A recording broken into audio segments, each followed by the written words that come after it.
Voilà. L'enregistrement est lancé. Je vais revenir sur le document. C'est très bien. Donc, ce que je voulais dire par les explications de tout à l'heure,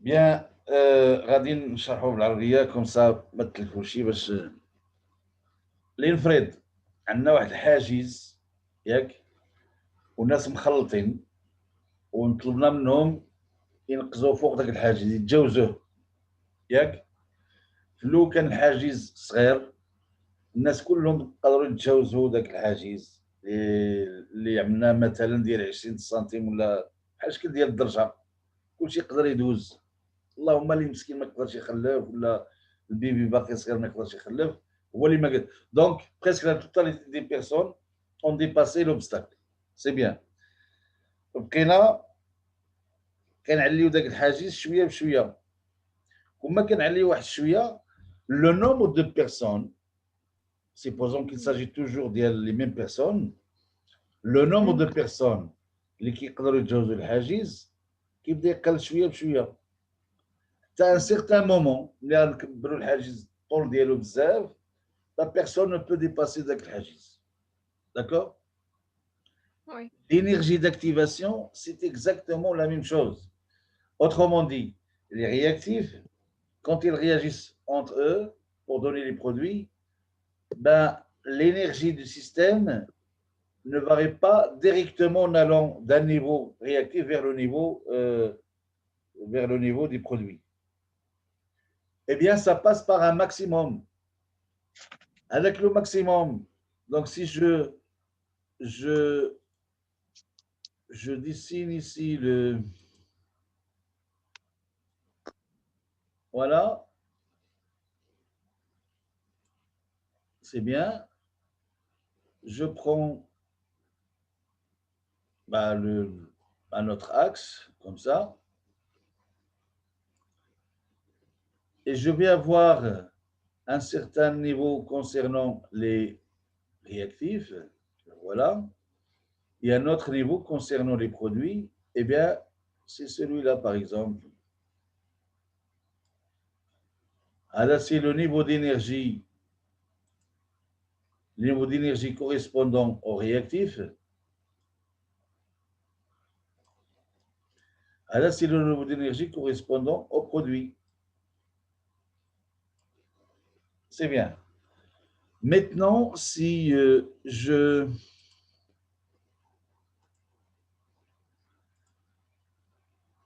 trace le niveau d'énergie, je le prolonge. Je vais essayer de le faire correctement, proprement. Hein. Si je trace le niveau d'énergie correspondant au réactif et celui des produits, plutôt le niveau d'énergie correspondant au produit, eh bien, on voit qu'il y a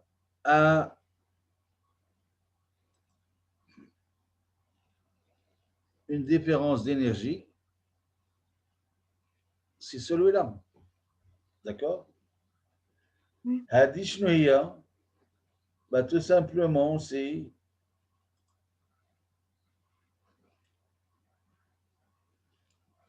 delta de G, par exemple.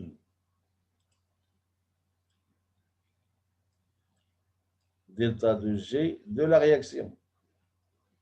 C'est-à-dire l'énergie qui a été échangée avec le milieu extérieur en passant des réactifs au produit. D'accord? Oui.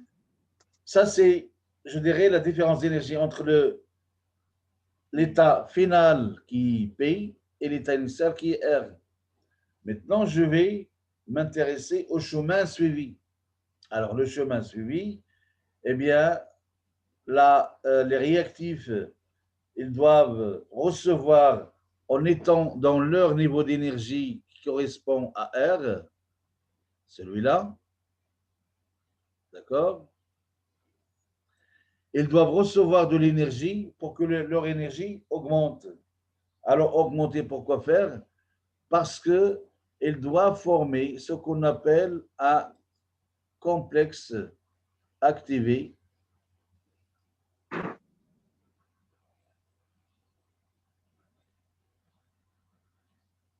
Voilà. Et ce complexe activé, supposons que les réactifs sont A et B, plus B par exemple, eh bien, on va voir ici, le sommet ici correspond à un certain complexe entre A et B, avec des pointillés. Et ce complexe activé, ce n'est pas une molécule AB. Molécule AB, supposons qu'il s'agit dans le cas des produits. Donc, A, B vont réagir pour donner A et B comme produit de la réaction. Et le complexe qu'on a ici, eh bien, qui correspond à ce sommet d'énergie, ce n'est pas la molécule AB et ce n'est pas A et B séparés non plus. C'est un état intermédiaire entre les deux. D'accord? Et justement, pour former cet état intermédiaire, les réactifs doivent recevoir de l'énergie pour former ce complexe parce que ce complexe se trouve à un niveau d'énergie supérieur par rapport à celle des réactifs et de produits d'ailleurs. D'accord? Eh bien, maintenant, l'énergie ou bien la différence d'énergie qu'il y a entre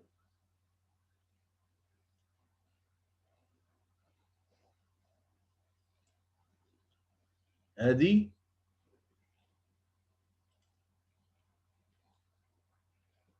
هي l'énergie d'activation tout simplement. Donc, E1. L'énergie d'activation.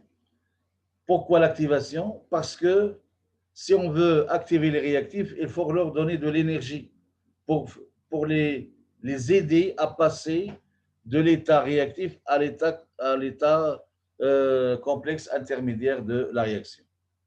C'est bien. Alors, cette énergie d'activation, eh bien, c'est la différence d'énergie entre le niveau des réactifs et le sommet qu'on a ici correspondant au complexe activé. Le complexe activé, bien sûr, une fois formé, il peut donner A plus B, donc redonner les réactifs, ou bien, comme il peut donner le produit de la réaction, qui est la molécule AB, par exemple. D'accord? C'est bien. Alors, cette énergie maintenant, lorsqu'on parle de cette énergie, c'est une énergie qui représente, et là je vais revenir sur cette notion de barrière d'énergie. Si cette barrière est grande, ben, la vitesse devient, plutôt la vitesse devient faible, et s'il arrive à une certaine grandeur assez élevée, ben, la vitesse devient tellement faible qu'on a l'impression que la réaction ne se fait pas, tout simplement. Et je répète, l'effet du catalyseur sur la réaction, lorsqu'on utilise un catalyseur, eh bien, c'est de faire baisser à de l'énergie d'activation les NANA, eh bien, on va la faire baisser, bien sûr, en choisissant un autre chemin de réaction. Alors, ceci dit, si on regarde la relation ADI, vous avez K, c'est une constante de fréquence ou bien de pré-exponentielle, peu importe. Et c'est là, eh bien, c'est le terme qui dépend de la température. Normalement, à température constante, si EA augmente, c'est la valeur de l'énergie d'activation. EA augmente, eh bien, ça veut dire que l'exponentielle de moins EA sur diminue. RT diminue. Merci bien. D'accord? Et donc, K va diminuer aussi. Et puisque K, la vitesse dépend directement de K, eh bien, ça implique que la vitesse diminue aussi. Diminue. Ou bien, en d'autres termes, si vous avez A qui, enfin, le contraire si vous voulez, si vous avez une énergie d'activation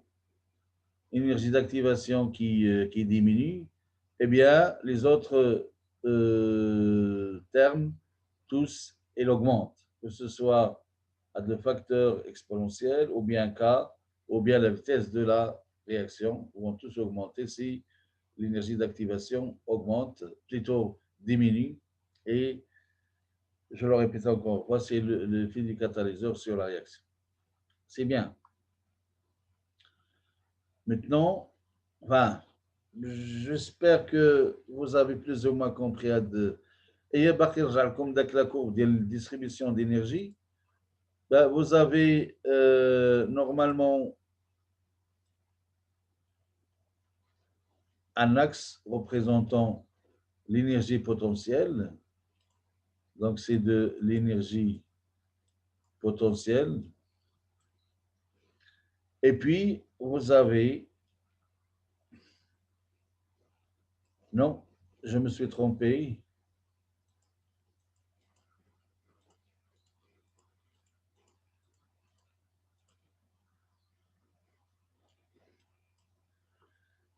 Et c'est un pourcentage ou bien c'est une fraction de particules. Et de l'autre côté, eh bien, vous avez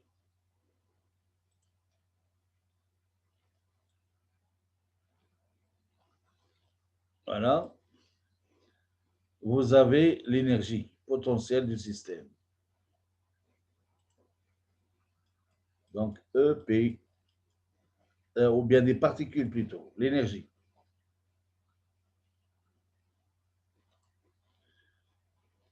Eh bien, si on trace en portant la fraction de particules ayant une certaine énergie, les particules qui ont zéro comme énergie, eh bien, ça tend vers zéro. Et lorsqu'on augmente l'énergie, ben, c'est une fraction qui augmente, mais on arrive à un certain maximum, elle va redescendre sous la forme d'une exponentielle. D'accord? Si on augmente la température, eh bien, je vais le faire avec une autre couleur. Ça, c'est la température T1. T2, par exemple, on va augmenter la température. Eh bien, ce que la courbe de distribution d'énergie fait, eh bien, c'est qu'il va s'aplatir. Donc, le maximum va s'aplatir. Ce qui m'intéresse, eh bien, c'est la valeur de EA, de la réaction, bien sûr, la valeur de l'énergie d'activation, et on va tracer la verticale. Je vais le faire proprement aussi. Voilà. Donc, la verticale à partir de ce point-là, supposons qu'il s'agit bien de la verticale. Et maintenant, on va voir on va assurer, si vous voulez, à de la partie ADI avec la même couleur, c'est le vert. D'accord? Donc, ça, c'est la surface, je dirais, qui se trouve entre l'axe des abscisses, la courbe, et à partir de l'énergie d'activation EA. Maintenant, si je considère la deuxième courbe à la température plus élevée, eh bien, vous voyez que la surface, normalement, va augmenter. Si vous voulez, la surface rouge, pardon, donc la surface rouge, assurée par le rouge, si vous voulez, est supérieure à la surface verte, par à la surface verte. C'est bien. Alors, surface rouge, surface verte, qu'est-ce que ça représente? Ben, tout simplement, ça représente une fraction de particules. Parce que l'intégrale entre la courbe et l'axe des abscisses, eh bien, ça va nous donner la totalité des particules. Si on considère seulement une partie de cette surface, ça va donner une fraction des particules, bien sûr. D'accord? Oui. Oui? Oui. Alors, Maintenant, si la surface rouge est supérieure à la surface verte, ça veut dire quoi? Ça veut dire à la température T2, c'est la température T2, et si c'est la température T1,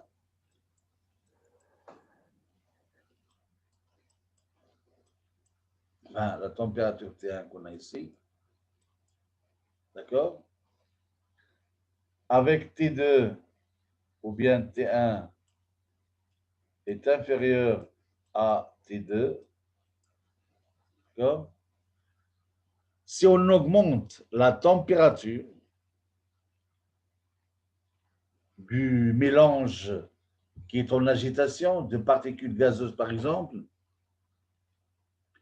on va augmenter le nombre de particules ayant une énergie supérieure à l'énergie d'activation.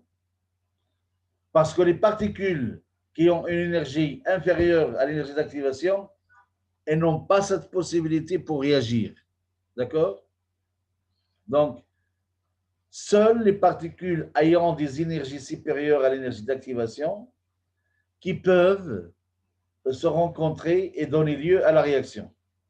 Et même si le complexe activé, par exemple, formé, il redonne les réactifs, ben ça veut dire, même si on a la formation du complexe, on n'a pas la réaction. Donc, je répète, en augmentant la température, on augmente aussi le nombre de particules ou bien la fraction de particules ayant une énergie supérieure à l'énergie d'activation, c'est-à-dire qui franchissent la barrière énergétique. Et donc, de cette façon, eh bien, on va voir la chance que la réaction se réalise, eh bien, c'est plutôt pour les températures plus élevées que pour les températures moins élevées. d'accord؟ هذا واحد السؤال في الامتحان غادي يطيح عقلوا عليه. مزيان هذه المعلومه هذه ياك؟ وي او نو؟ صدمة كبيرة. نعم؟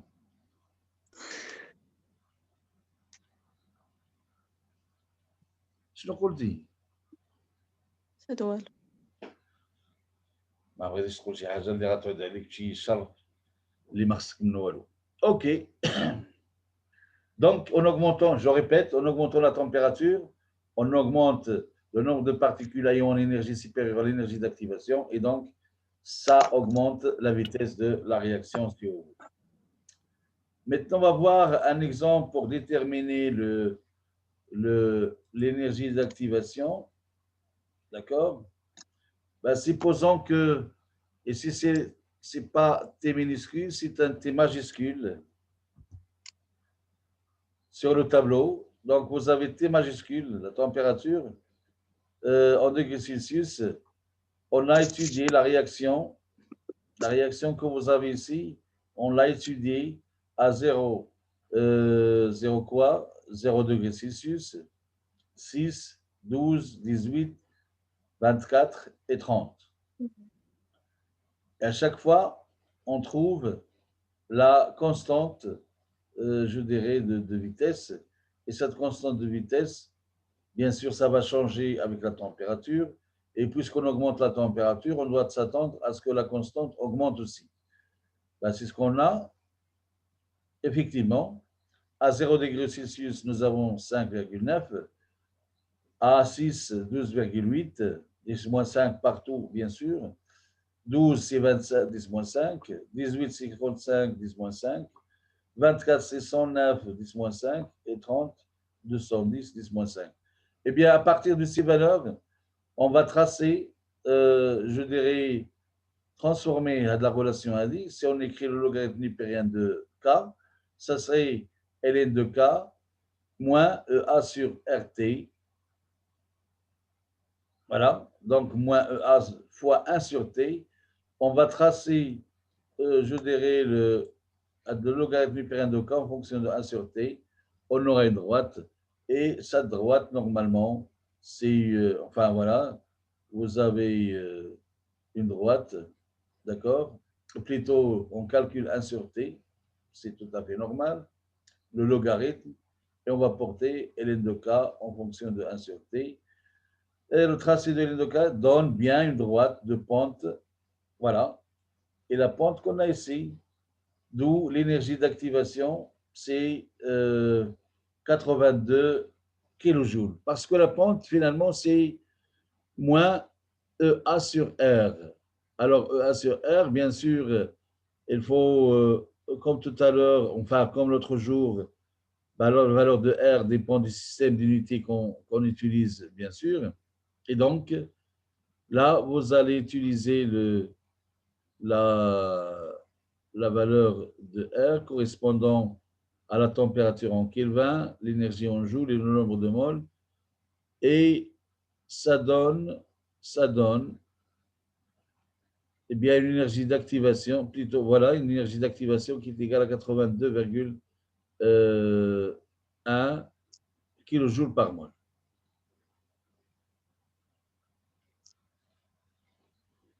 Oui? Oui. Supposons, vous avez T1, nous avons bien sûr la relation qu'on a ici, voilà, c'est ça.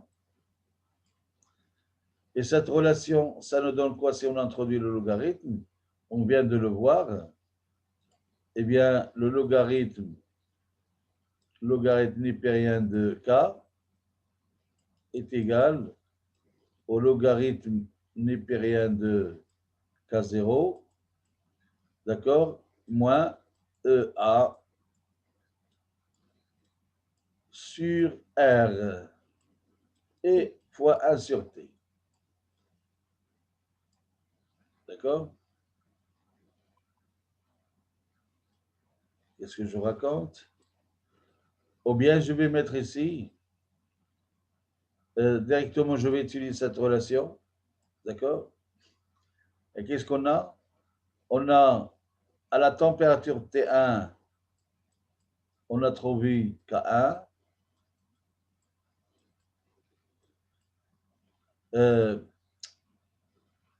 Plutôt, oui, c'est la valeur de K1. Et à la température T2, on a trouvé On a K2. deux. Merci. Oui.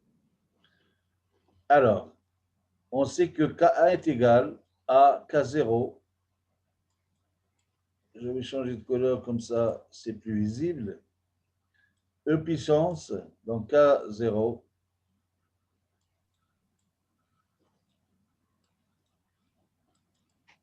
Exponentielle. exponentielle, vas-y s'il te plaît, moins Moins E, EA l'énergie d'activation, oui.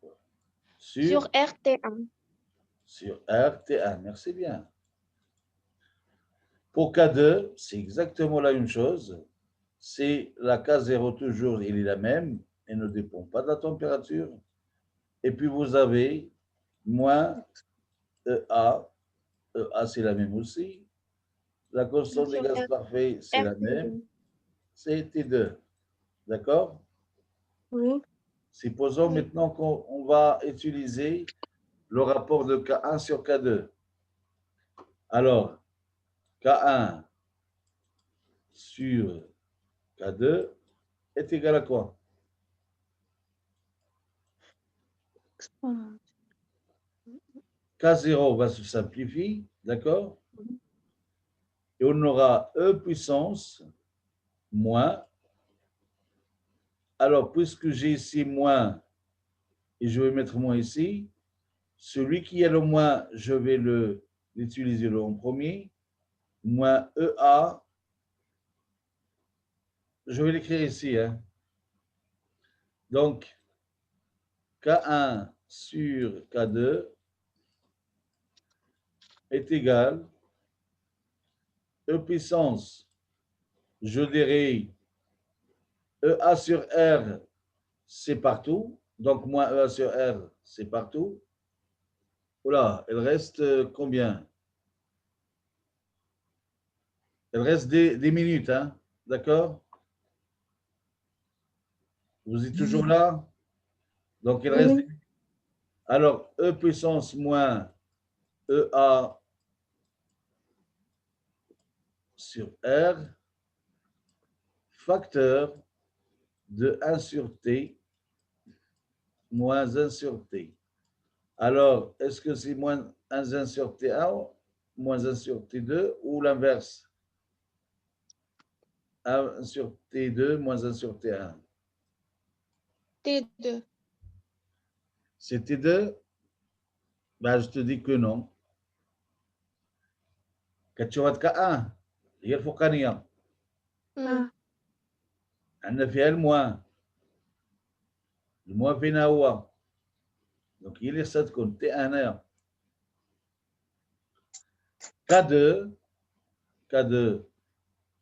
هي لتحت دونك غيرجع عندها البلوس داكور Ah oui. باش يرجع عندها البلوس الا كان عندنا الموان خصنا لداخل نديرو لها الموان اسكو فوز افي سويفي والمهم اللي كيكون هنا باش تعقلوا مابقاوش تخربقوا لكم من بعد بدينا ب K1 الفوق هنا كنعملوا 1 sur T1 هنا مي اتونسيون il ne faut pas oublier le signe moins باسكو الا ما كتبناش هذا لو سين موان هنا خاصنا اللي بدينا به هنا هو نوخروه هنا داخل لا بارونتيز d'accord Ok.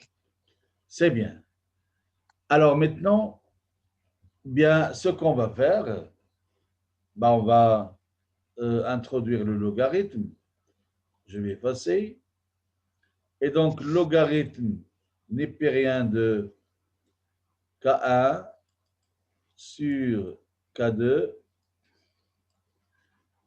est égal K0 sur K0, ça se simplifie. Logarithme de l'exponentielle, ben c'est moins EA, Deux. moins EA sur R, facteur de 1 sur T1, Moins 1 sur T2. moins 1 sur T2. Et donc, on peut utiliser cette relation. Si on a les deux valeurs de K à deux températures différentes, donc les températures sont connues, les valeurs de K sont connues, ben je peux déterminer la valeur, R est connue aussi, je peux déterminer la valeur de EA, qui est l'énergie d'activation, bien sûr. D'accord? Oui. Ou Oui. on peut inverser le problème aussi. On donne l'énergie d'activation,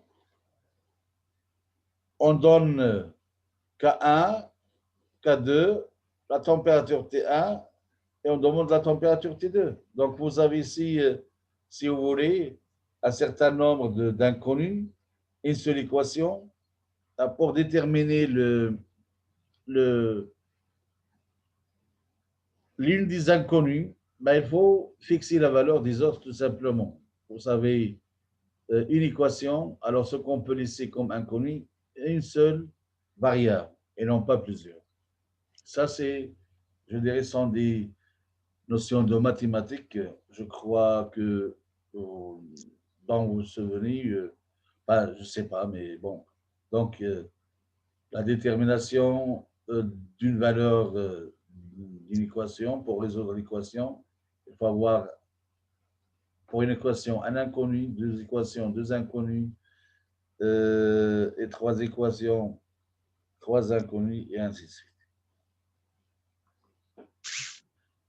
C'est bon. Donc, je crois que c'est tout ce que je peux dire sur cette notion d'énergie d'activation, la relation d'Arrhenius. Enfin, j'ai essayé de vous donner en quoi ça consiste, cette barrière d'énergie que représente l'énergie d'activation pour la faisabilité de la réaction, que ce soit avec la distribution d'énergie ou bien avec le niveau d'énergie. J'espère que au moins quelques-uns parmi vous ont essayé de comprendre et assimiler de quoi il s'agit. Sinon, en ce qui concerne la relation d'Arrhenius, bien, comme vous le voyez ici, vous avez une transformation de cette relation pour pouvoir déterminer un certain nombre de données cinétiques, que ce soit la température, la concentration, plutôt la constante de vitesse, ou bien l'énergie d'activation. C'est bien. Alors ici, je crois qu'il me reste 4 minutes et demie.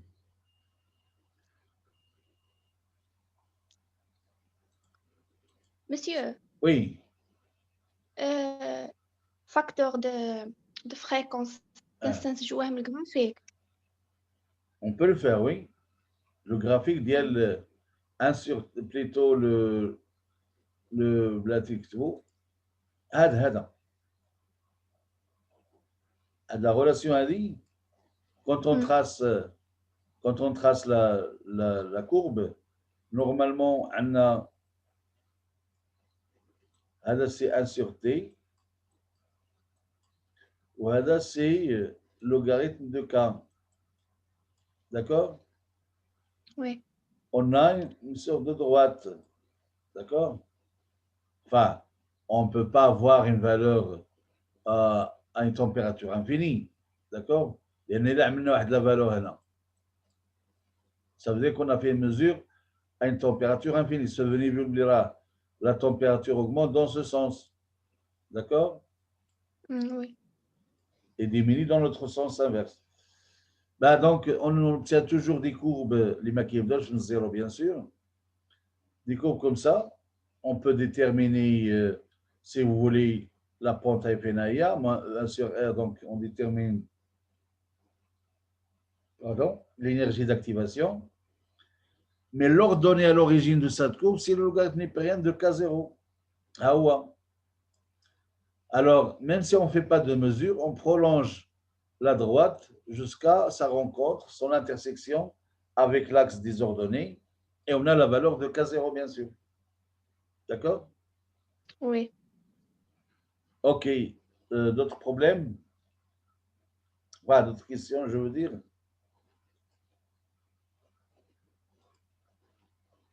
Il faut en profiter, il reste 2 minutes et demie.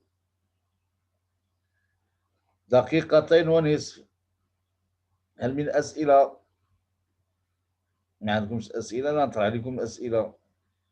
شفتوا لي سيري ديال تيدي كوريجي اللي شفنا؟ كاين اللي شافهم؟ سير موديل.